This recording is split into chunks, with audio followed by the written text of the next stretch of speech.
Now, let me welcome to the stage the 2011 Top American Leaders.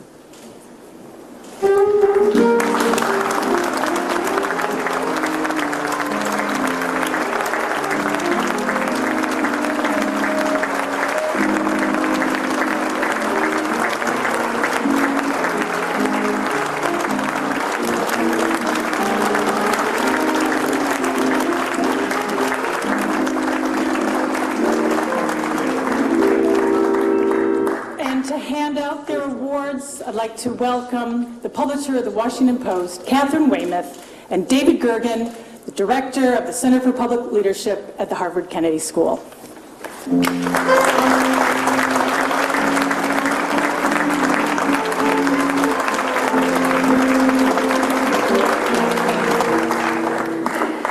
Good morning, everyone. I think if there's a theme that we're hearing, it's that successful leaders are people who start out wanting to change the world, whether it's through technology or policy or technology or anything. Ahmed Zewail is another example of that. Ahmed Zewail is a Nobel Prize winner and professor of chemistry and physics at the California Institute of Technology. He is as renowned for his efforts in promoting knowledge-based development and global peace as he is for his academic leadership. For decades, Zewail has worked to further education and economic development in his native country, Egypt, and throughout the Arab world.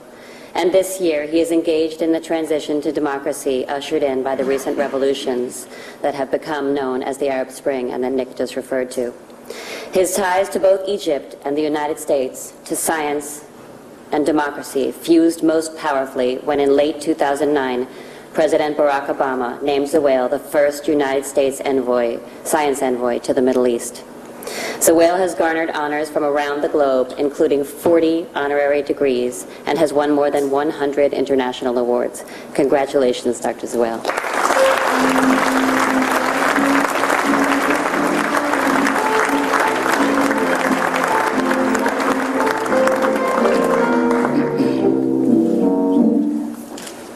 Thank you very much.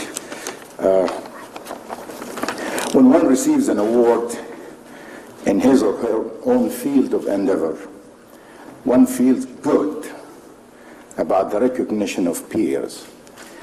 But when one receives an award that transcends professional boundaries, to acknowledge services to humanity, it becomes exceptionally rewarding. I am profoundly honored to accept the Top American Leader Award from two of America's most distinguished institutions in journalism and academia, the Washington Post and Harvard Kennedy School of Government. Early in my academic career, I received a professorial offer from Harvard. However, as I began to write on public affairs, I soon realized that it was easier to receive an academic offer from Harvard than to get an op-ed into the Washington Post. I do hope that this award will change this practice.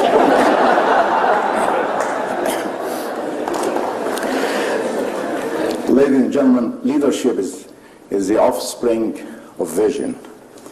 Of paramount importance to effective leadership is the ability to inspire others with one's vision, to dream of a better future.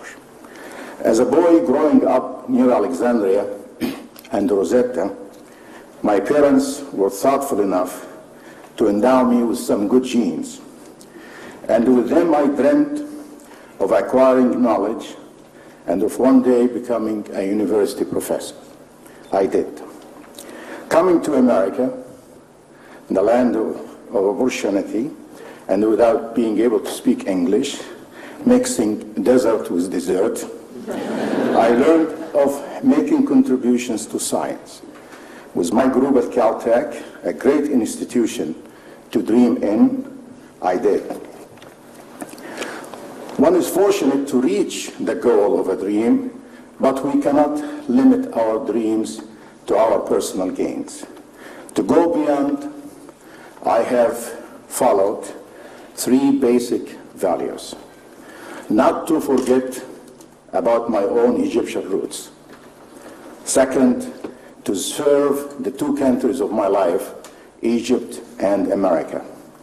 And third, to be a citizen of the world, a world that needs the help from its leaders, knowing that more than 80% of its population is in the have-nots, developing or underdeveloped. In retrospect, however, my biggest and most complex dream turned out to be the one concerning the transformation of Egypt to regain its past glory and participate effectively in the modern world. The vision was simple but clear. Only through renaissance in governance and education would my native country become a knowledge-based society, as it was thousands of years ago, from Giza to Luxor to Alexandria.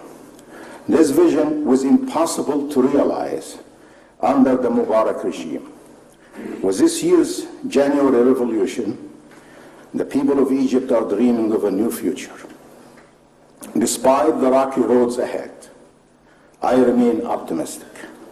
A few days ago, more than 60% of eligible voters went to the polls in the first democratic parliamentary election, a historic milestone in more than 50 years of modern history. The revolution, besides its success in ousting a 30-year-old ruling, is also enabling the vision I dreamed for over 12 years. The transformation of Egypt's education system to shape a knowledge-based society is now beginning to materialize. The government has just inaugurated the Zowel City of Science and Technology, which we hope will become Caltech of the Middle East. These leaps forward would not have been possible without the sacrifice of thousands of lives in the January Revolution. To them, I dedicate this award for their leadership in the pursuit of liberty and for the hope they have planted for the future. Thank you very much.